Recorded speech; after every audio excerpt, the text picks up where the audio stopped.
Hello, everybody. Welcome back. Thank you for joining us. You are listening to Crime Syndicate Stories, the podcast where we map the intersection of crime, power, varying crime syndicates, and sometimes how those syndicates might intersect with clandestine intelligence operations, and sometimes just a slew of other things in between. A really great book that we've read, maybe an op-ed that we've read that we really enjoyed as well. Stick around for today's episode, and I'm your host. You can call me Caro.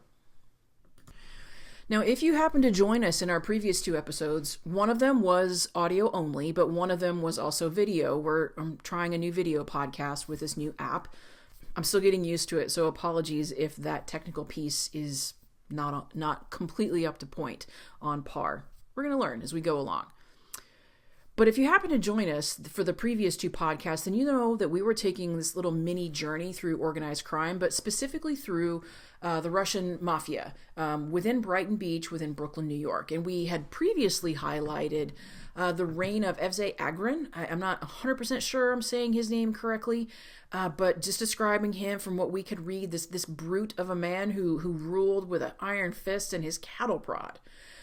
But when Agron was assassinated, we then transitioned to Marat Balagula, who ascended to the top of the Russian mafia within Brighton Beach. And he ruled with a much more, if you recall, quiet, maybe not as quiet as it could be, because it wasn't quiet enough to keep federal indictments from being handed down. But today we're going to turn to a man who was thought to be the last boss of Brighton Beach. And in preparation for this, I read a book that I really enjoyed. It's called The Last Boss of Brighton Beach. It was written by Douglas Century. Now, we've talked about it a little bit. Brighton Beach, they had its share of kings. Evsei Agron, ruling with terror. Marat Balagula, ruling with a little bit more intellect. But then there was a man who kind of lived long enough and maybe ruthlessly enough to be called the last boss of Brighton Beach. And his name was Boris Nayfeld. Shouldn't say was, because his name is Boris Nayfeld. But he might not have been the smartest, and he might not have been the richest. But based upon this book that I most recently read, I think we can probably safely say that he was the one who came out. He was the one who adapted, to this new space that he was living within the United States, and is still alive today in order to maybe even be the last boss who might still be able to walk down the boardwalk within Brighton Beach. So let's back up just for a minute if we can. Balagula goes to prison. Nayfeld didn't scatter, right? He stepped into this power vacuum. He ended up building or continued to build this heroin pipeline that stretched from Thailand to New York. He ran extortion crews, arson rings, protection rackets, all of those crimes that are kind of synonymous with organized crime. He had a hand in an awful lot of those, and he did it all with the FBI and the NYPD at the time, and some of those rival crews really wanting him dead or just simply out of the picture. But here's the reason that maybe we can say he's the last boss of Brighton Beach. And I think it really comes down to he has outlived the world, the space, and the system, if we can say that created him. What do I mean by that? So the Soviet Union collapses, okay? And there was this concept of thieves in law, and I'm gonna mispronounce this, and my apologies if I do. But that old phrase, and I'm trying to look at my note here, vori visakone, thieves in law, this code, this concept of thieves in law. So as the Soviet Union is collapsing, this new generation of Russian criminals, they didn't just settle in Brighton Beach. They went digital, global, and in a lot of cases within the shadows and remaining anonymous.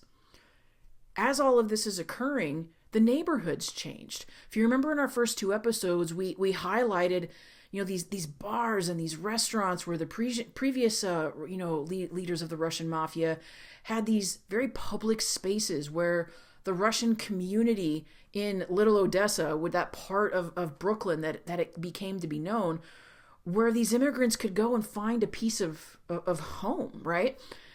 It's not that they're all gone. It's not that they all went away. That's certainly not the case, but the neighborhood started to change a little bit. Some of those older mafia bars closed. And in a lot of the reading, like the boardwalk was becoming a little bit safer. It appeared maybe just outwardly a little bit, but that the empire was shrinking. Is from my reading, it just felt like it looked like the empire was shrinking. But that wasn't necessarily the case, because Boris Nayfeld, he remained in power, and he has remained the last man standing at the of the original Brighton Beach mafia. Probably the one that can still walk that boardwalk today and point to places where all these deals took place, where some of these bodies might have fallen, where some of these fortunes might have been made in these discussions in some of these very, these open restaurants. But he's that final bridge, I think, if you will, between that Soviet thieves-in-law concept and the American underworld that was obviously there when the Nayfelds, the Balagulas, and the Agrons emigrated to New York.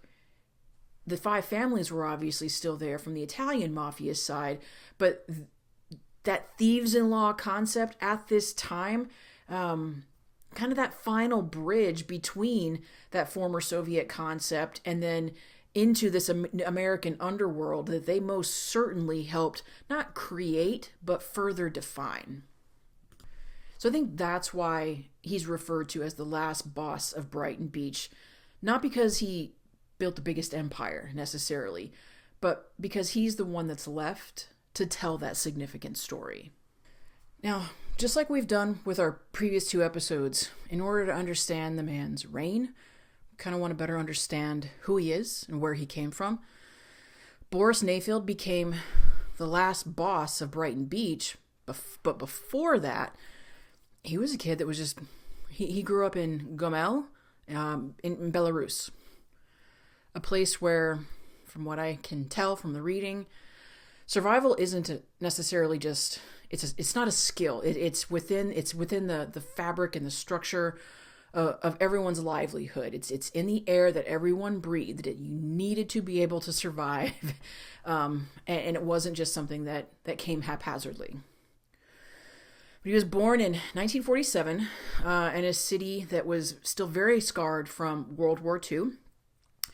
His father was Jewish. His mother was Russian Orthodox. A combination that, from my understanding, didn't necessarily win you any favors in the former Soviet Union. There were some family stability issues, and Boris ended up living mostly with his grandparents. In Gomel, identity wasn't just something that was personal, it was something that was very political. For families like the Nayfelds, it meant living, kind of keeping one eye always over on the door, just from a safety perspective. Now, growing up with the Nayfelds also, food was scarce. Work seemed like it was something that was very unstable. The black market wasn't necessarily a criminal enterprise, but it was how people stayed alive. It was their livelihood. When food was scarce and work was unstable, where else did families have to turn to? That was the sentiment within the book that I was mentioning previously. Young Boris, though, he saw men barter. He saw them hustle. He saw them bend the rules, because maybe those rules were never really designed to protect them to begin with. But he learned that strength absolutely mattered, that connections, who you knew, how you spoke to them, how you treated them, mattered. And it was a state of something that you survived by doing this, but then you began to trust this process, because this is the process that was providing when work was unstable. I do want to acknowledge and to be a little bit careful about how I'm sharing some of this. While I trust that there are certainly other countries within the world, not just currently, but obviously within history as well, where times are so challenging that actions need to occur in order just to survive, in order to just put food on the table, I can't imagine living in that space. So therefore I can't imagine understanding it. But as I'm reading this material, I'm reading about how, and kind of just coming to the understanding that he wasn't necessarily a prodigy in this. He had some issues getting in and out of trouble, but at the time, nothing, overly serious. But he was definitely a kid who was absorbing the unwritten laws of the area around him, and in a society where everything had a price, but nothing felt guaranteed. These were lessons, and these were lessons that were learned maybe in the stairwells of courtyards or in the back alleys of somewhere, thinking about post-war Gomel and what that might have looked like. But I do believe that this, from a very young age, would help shape who he became, in the United States of America. And I do believe that because before he was a boss, before he was a mobster, Boris Nayfeld was a kid. He was a boy who just happened to come to the understanding that one thing, maybe better than most, is something that he understood. But in a world built on scarcity and when nothing is guaranteed, the people who survive are the ones who take what they need. And I know that that's a tough reality for people in my space now to acknowledge when we think about laws.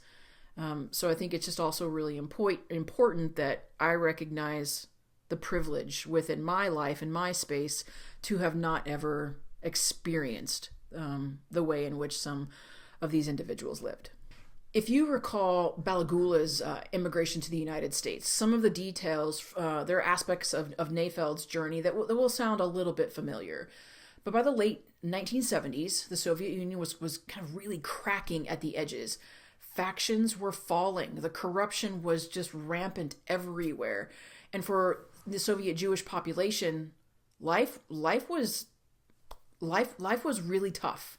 The government called it emigration with an E, well, with the E meaning for exiting its country of origin. But for families like the Nayfelds, it felt a lot more, I trust, like an escape. Boris was in his late 30s. He joined this wave of Soviet Jewish refugees leaving. There was a loophole within the Cold War politics that left the United States kind of just pry the curtain open just a little bit, just wide enough for people like Boris Nayfeld to get through. And he didn't speak English at the time. He didn't have any money. But what he did have was this survival instinct from his youth growing up in Gomel. And he first landed actually in Italy, like most Soviet refugees, kind of waiting in limbo for for the American approval in order to get on that flight to New York. A city who, he had only seen in these smuggled magazines, right? Like these black market movies, these smuggled magazines, these resources. But when he stepped off the plane at JFK in New York, he wasn't necessarily thinking about, the kind of quote unquote the American dream. I'm thinking he was thinking, here's this space I'm not familiar with. I learned how to survive at home. Rules are probably different here. How do I stay alive here? So this, opportunity, yes, but how do I stay alive? But Brighton Beach was waiting for Boris Nayfeld. In Brighton Beach, that neighborhood was already transforming into that little Odessa, that place where Soviet immigrants crowded into cheap apartments. They really had to hustle for cash. They were trying to rebuild their lives in this new space. For some, that meant washing dishes or driving cabs. For others, men like Boris, it meant slipping into the shadows where the rules sort of felt familiar to him. Kind of thinking about his previous life back in the former Soviet Union. He found work where he could, did a little dealing, a little bit of stealing, a little bit of muscle work. Not anything that was necessarily glamorous initially, and nothing either from what I could tell that would kind of truly make those headlines. But in Brighton Beach, a reputation traveled faster than, say, maybe English lessons to learn English within the United States would have. And it wasn't long before the right, or maybe even we could say the wrong, people started to notice him. Because America didn't change Boris Nayfeld. It just gave him the opportunity to have a different and bigger stage. And if we think about what Brighton Beach was in the 1970s, it wasn't this postcard version of New York City. It was a neighborhood in transition, half refugee camp, half black market bazaar. And for a man like Boris Nayfeld, it felt very familiar. The language was different, yes, but the rules were similar enough, and nobody was necessarily coming to save you. It had to have just been a thought that was just permeating his mind, that no one's coming to save you, so you got to figure out how to save yourself. But he didn't arrive in America with a plan, per se. He arrived, though, with his instincts, and Brighton Beach instincts, they were currency. If we're being honest, these instincts of how to survive became a sense of currency. He started small. He had stolen a car. He had forged some documents. There were some credit card scams. There was petty theft. Honestly, at the time, whatever really paid the rent, it wasn't necessarily flashy, but he wasn't reckless either. He was trying to be very careful.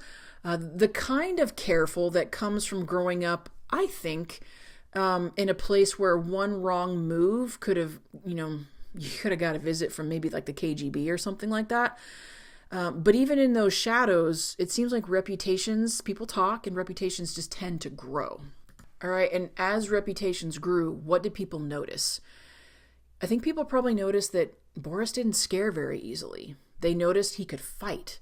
They noticed that he kept his mouth shut. He knew how to stay silent and when to stay silent. And in a neighborhood full of maybe a combination of hope, but also some desperation, qualities like that probably tend to stand out. And soon some of the small-time hustles turned into bigger opportunities for him. He got arrested at one point in Nassau County, grand larceny, if I remember correctly. He pled it down to petty larceny and walked out with just probation. But the arrest didn't necessarily slow him down. If anything, it marked him. In Brighton Beach, kind of a brush with the law wasn't necessarily a setback. It was maybe one of those things that just kind of added to your resume at the time. That's when he got a nickname, Biba? Kind of that sharp, kind of a easy to remember nickname. It traveled through bars and bathhouses and back rooms, and a name maybe that was even when whispered, when somebody said, "Hey, who do you go get for muscle or protection, or someone that could handle a problem and solve it quietly?" His name started to come up an awful lot. Now, and Brighton Beach, obviously, we've touched on this. Like, they were a place with plenty of problems at that time. The Soviet underworld was rebuilding itself in America. Old grudges, old alliances, old codes. The neighborhoods were, they were filling with men who had done time in Soviet prisons, men who had kind of carried out that thieves-in-law code. There were, with tattoos on arms and things like that. He spoke their language, not just, the language of Russian, but that language of survival, that instinct of survival. And that really is what made him kind of quite valuable. But by the early 1980s, he wasn't just another hustler. He was a man that people called when they needed something done, a man who could kind of move between this legitimate and the criminal world without drawing too much attention to himself, a man that they thought that he could be trusted, sometimes even or feared, to kind of depending upon the situation. But he didn't know it yet, but he was really on a collision course with one of the most dangerous men in Brighton Beach. So recall the timing, if you will. When he arrives, there's already a Russian mafia godfather, but not a Russian mafia boss. He didn't know it yet, but he was on collision course with one of those really important and a very dangerous men. And that man's name was Evsei Agron. We've already done a little bit of a podcast on him. So you know that name already, Evsei Agron. The first podcast in our Russian organized crime miniseries. By the early 1980s, Boris Nayfeld he has this reputation. Not a kingpin yet, but certainly someone who he is becoming a well-known name within the community. And it was happening kind of quickly, and it was happening fast enough for Agron to recognize that Boris Nayfeld wasn't just another gangster. Agron needed muscle. He needed loyalty. And honestly, he probably needed someone who didn't flinch. And that's how Boris Nayfeld found himself kind of summoned to Agron.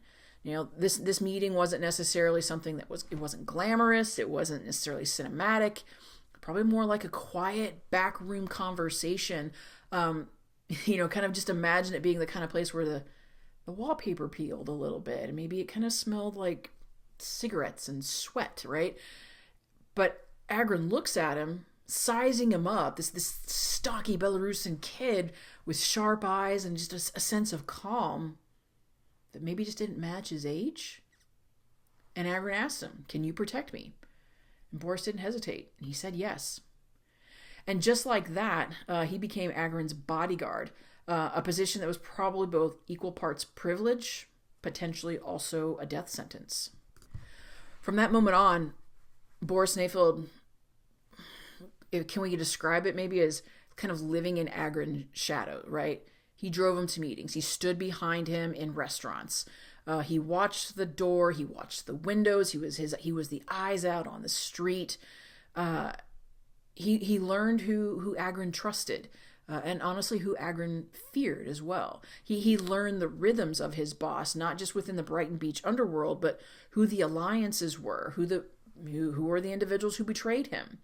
And maybe were there other individuals who hadn't yet betrayed him yet, but they were just kind of this simmering voice, this voice that just didn't quite boil over yet, but something that was just kind of sitting there simmering, those awkward moments, those things that we need to look out for in the future. But he learned something else too. Agron was a marked man, and we know that from our earlier podcast that we had discussed. There were bomb attempts, right? There were shooting attempts. There were poison attempts. Every week brought a new challenge, and every threat felt like borrowed time for Agron. But Boris didn't run. Nayfeld stayed. He absorbed this danger. He watched, the boss kind of navigate this world. And honestly, can we say maybe this was Nayfeld's education? This was his apprenticeship for how to survive, for what he didn't know was going to occur yet, but later in life, how he was going to continue to kind of survive, and not just survive, but maybe have the opportunity to thrive. But eventually the inevitable happened, and Agron was assassinated in 1985. And as I understand it, Nayfeld was not Agron's bodyguard on duty at that time of Agron's assassination. Agron obviously had more than one. But even though he wasn't on duty that day, Nayfeld didn't disappear when this kind of chaos ensued. He stepped forward. Because the death of Agron didn't necessarily end this story, it opened up that next chapter to the Marat Balagula story. We covered that within our most recent episode. But this is where Boris Nayfeld would kind of move a little further from those shadows and into the center of this Brighton Beach criminal empire. So, taking a couple steps back, being Agron's bodyguard, maybe we can think of that as just like standing next to a lit fuse at all times, right? Everyone in Brighton Beach knew it. Agron had more enemies than allies, more grudges than friends, and Boris kind of found himself just always watching, just listening and learning. With those multiple attempts on Agron's life, the bombs under the cars, the shots fired through the windows, the poison slipped into the drinks, fate obviously catches up. And then for most men in Agron's orbit at the time, his death was that death sentence. The organization didn't just lose its leader. It lost kind of, maybe a little bit of it lost a little bit of the fear too. I think that maybe held it together. There were crews at the time that were splintering. Some of those older rivals resurfaced again. Some of the neighborhood buzzed with rumors. There were a lot of accusations being flung around, and maybe a lot of quiet, not so quiet settling of old scores. But then again, this is where that one man stepped up in the chaos, and that was Marat Balagula. And we talked about it in his episode that Balagula was a lot of what Agron wasn't. That calm, calculating, educated. Agron ruled with brutality, and Balagula ruled with strategy. But like Agron, Balagula also needed someone he can trust. And still that's where Boris Nayfeld's name remained. Balagula knew that Boris had survived in Agron's world, the bombs, the bullets, all of the betrayals. He knew that Nayfeld was loyal, discreet, unshakable, and just very, very calm under pressure. In a moment when Brighton Beach was kind of tearing itself apart, Nayfeld kind of felt like this consistent, constant, this calm constant. So Balagula brought him into the fold even more. And under Balagula, the Russian mob in America, it changed shape. It became more organized. It became a lot more international, more profitable. Fuel scams, the financial fraud, global connections. This was all a different kind of an empire. And Boris Nayfeld was no longer just the bodyguard. He was becoming a trusted lieutenant at that point. A man who could move between violence and business with equal ease, if we're being honest. And Balagula's price, his rise, came, with a price. And in the last episode, we talked about how those federal investigators were circling and rivals were watching, and the empire he built was too big, too fast. It was just too tempting for people to ignore. And he eventually got arrested and sent to prison. And then a whole nother power vacuum opened.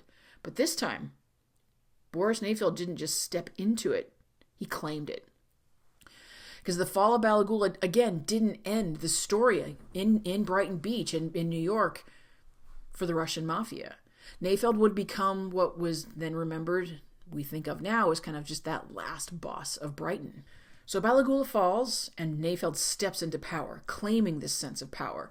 And under Balagula, the Russian mob in America, we talked a little bit about it. It grew. Gone were the days of kind of just this crude extortion, this street-level terror.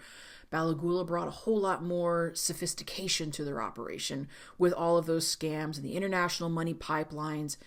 And Nayfeld right there beside him. Again, remember, not as the bodyguard, not as the muscle, but a trusted lieutenant. But like we know, empires built on brilliance, they tend to burn kind of hot, right? And then they burn fast. And then that's what happened with Balagula.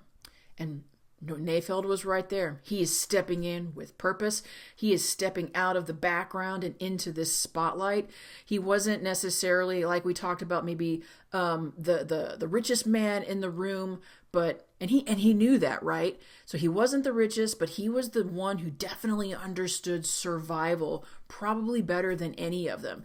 And in that underworld, as we talked about before, that survival is that purest form of intelligence. So he began his own operation, not a copy of Agron or Balagula's financial wizardry, but something uniquely his.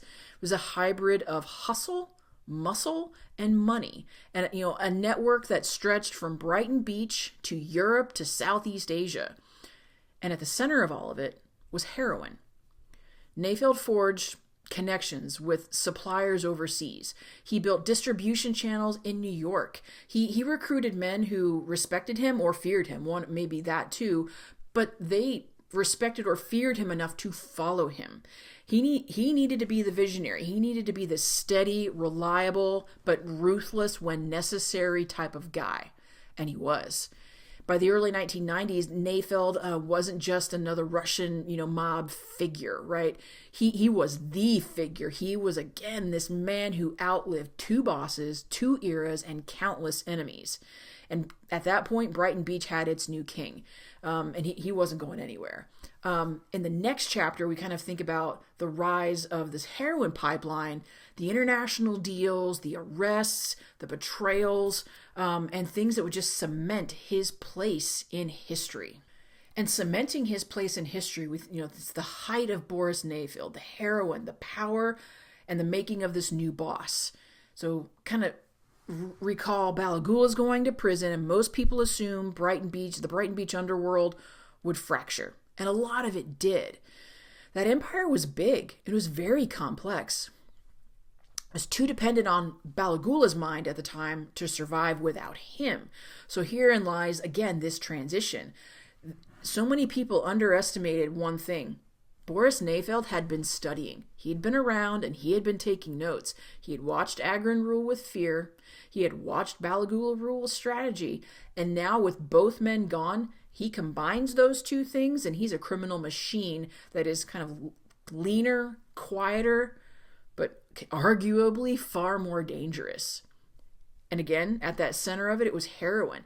He is forging these connections. He is tapping into supply lines that stretch all across the world. He wasn't a chemist himself, and he wasn't a financier.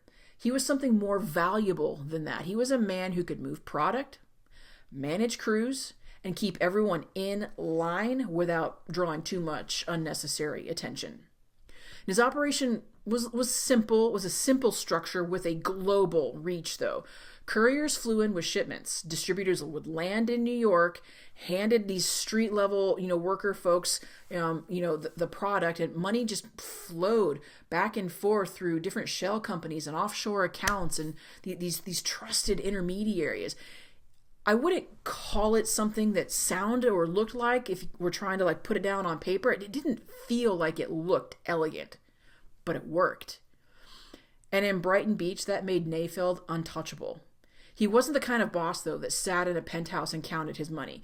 He met with suppliers. He was the guy who was meeting with suppliers. He was the guy who was negotiating the deals. He enforced discipline. If someone stole, he handled it.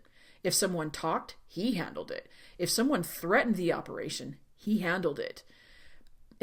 But what made him different than Agron and Balagula wasn't just that heroin pipeline. Again, we're going back to, it's his ability to survive. He didn't necessarily look to overreach. He certainly didn't trust easy. He wasn't, it seems to me, it wasn't like he was chasing glory. He was building an empire that was just big enough to make him rich and small enough to keep him alive. Now, law enforcement, they knew his name. They knew his name, they knew his reputation, and they knew he was moving weight. But Nayfeld was slippery. He didn't leave a trail. He didn't necessarily brag. Again, he's not that flashy mafia boss. He didn't make some of the same mistakes that brought men down before him in the same way that they did.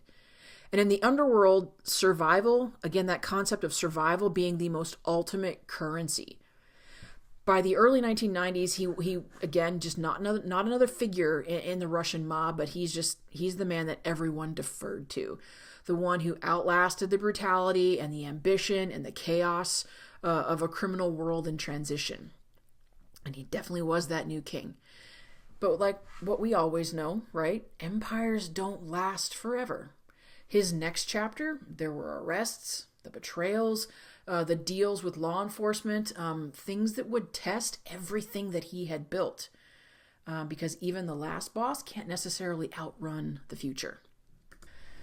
For a while, though, it looked like Nayfeld had really kind of done the impossible, outliving the brutality and the ambition and still building a very profitable but quieter empire, by underworld standards, though remarkably stable at the time.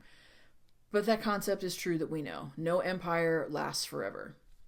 The federal agents in the 1990s, they were watching Brighton Beach with new eyes, a lot of fresh eyes. The Cold War was over.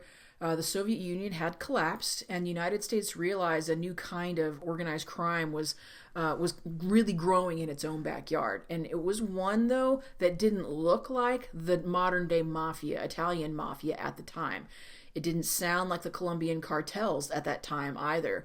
And it didn't always play by some of those familiar rules of the Italian mafia or the Colombian cartels. And at the center of that, we got Boris Nayfeld. And investigators began connecting the dots, right? The couriers, the cash drops, the overseas suppliers. They didn't immediately have enough to bring down its whole operation, but they had enough to make life more uncomfortable, shall we say. Phones were tapped, associates were questioned, and informants started whispering. And then came the break. A courier was arrested, and then another courier, and then someone talked, and then someone flipped. The quiet empire that Nayfeld had been building, it was beginning to crack, not because he had made mistakes per se, but some of the people reporting to him did. And eventually, that net tightened, and Nayfeld was arrested. For most mobsters, this is where the story ends. Prison, silence, a slow fade into into obscurity. That's certainly not the case for Nayfeld. And, he survived too much already. He had learned too much already from the men who had died before him. And he made his choice, not out of fear, not out of guilt, but out of the concept and just the understanding of survival and that instinct that had guided him since he was a kid in the former Soviet Union. He cooperated. Not fully, not recklessly, just enough to protect himself. to reduce his sentence, to keep breathing in a world where breathing was a luxury. And it was a move that could have gotten other men killed, for sure. But Nayfeld had something that they didn't. He was the last one left, right? In that space in Brighton Beach. The crews were gone. They were murdered, deported, imprisoned, or just kind of simply swallowed by time. The new generation of criminals didn't care about Soviets, those old codes, that thieves in law code. They didn't care about those traditions. They were digital, global, anonymous. Quite frankly, maybe they didn't see Boris Nayfeld as a threat. They saw him as kind of this relic. And relics aren't always worth killing. So Nayfeld did his time. He walked out of prison a little bit older. He walked out of prison a whole lot thinner, but alive. And in the underworld, survival is that it's the victory that matters, right? He didn't rebuild the empire, though. He didn't try to reclaim, the throne. He didn't necessarily need to, because by the time he stepped back into Brighton Beach on that boardwalk, he had already earned the title that was the last boss of Brighton. So where is he today? Well, that last boss of Brighton, maybe he walks alone. Today, Nayfeld, he's an old man. He's in his late 70s now, if I recall correctly. If he has hair left, it's going to be white hair. He's going to have a much smaller frame. That once just very intimidating man within Brighton Beach, I kind of picture him walking the boardwalk, and people probably still look twice at him. Maybe not necessarily out of fear. Those days might be gone, but out of recognition, for sure. And honestly, out of memory, and maybe memory does produce some fear. Perhaps also out of a strange sense of respect, if you will, for the last survivor, or that last survivor of kind of just this vanished world. Brighton Beach has changed, though. That much we know. The bathhouses are gone. The mob bars are gone. The men who once ruled those are dead, deported, or buried in federal paperwork. But Nayfeld's still there. And I suppose we can ask ourselves, maybe similarly to how we, kind of think about what the Italian mafia used to be to what they are now, maybe they're not actually gone, just operating differently. Very, very potentially good question for the Russian mafia as well. But Nayfeld remains. He gives interviews now, long, reflective conversations. Was very involved in the book that I read and thoroughly enjoyed. He talks about a mix of his past with some pride, a little bit of regret, and something a little harder to define too. Something kind of closer to acceptance, maybe. He knows that the world that he came from doesn't necessarily exist in the same way anymore. He knows the codes, the alliances, the violence. Those things still belong the way that they happen to another era, particularly with the codes. I still wonder about if those codes are just updated now to a more modern day. I wonder what his thoughts might be on that. He walks without bodyguards now. He rides the subway, from what I understand.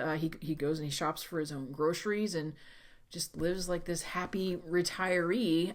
Maybe not happy, but just this retiree living in South Brooklyn. Beneath that ordinary routine, though, there is this much larger truth that we've discussed here today, and Nayfeld would kind of just be this last living bridge between thieves in law and the American underworld that he really helped continue to define. The last man who can definitely point to some of those street corners and say, this happened here, that happened there. Again, there might be a modern day version of it now, but some of those things from back in the day, like those things still live with him for as long as he remains alive. And in the end, maybe survival really is the only crown that matters. So if we think about this 3-part miniseries for the podcast, Agron ruling with terror, Balagula ruling with intellect, Nayfeld ruling with just this survival instinct that lasted, right? To kind of all together, these 3 individuals really significantly, if not holistically, to that point, had shaped the story of the Russian underworld within America. And with Nayfeld's story, we're going to close this particular chapter on Brighton Beach with that bloody history that we had discussed. And it was a history written by men who lived fast, died young, but maybe in Nayfeld's situation, lived long enough to tell the tale. This podcast, though, overall is about the intersection of organized crime. So with that in mind, from kind of these shadowy streets of Brighton Beach, where Boris Nayfeld and the Russian mob kind of really just carved out their empire, our story is going to shift a little bit to a different type of crime syndicate. The Russians had this thriving on chaos and brute force. The Italian mafia, on the other hand, perhaps just perfected hierarchy, tradition, and influence. And at the center of this world, this Italian mafia world within New York, stood the five families, maybe the blueprint for organized crime in America. To really understand, though, where these syndicates collided, we are going to step into the world of the Italian mafia within the next coming episodes, where power is not just taken, but it's inherited. Long before Soviet refugees stepped into Brighton Beach, and on that boardwalk, the five families had kind of really and already carved out, New York into territories and rackets and rules. They controlled the ports, they controlled the unions, the gambling, the loan sharking. They had already established order, and they really didn't necessarily appreciate these newcomers, with these Russian organized crime folks. So as that Russian mob began to rise in the 1980s, the Italian folks were watching closely. And when Nayfeld started building his empire, building his own operation, they watched even closer. There were moments, some of them can be quite tense moments, where the two worlds didn't just kind of brush up against each other, but there were disputes over territory, arguments about who controlled which businesses. Negotiations maybe felt like less like conversations and more like tests, right?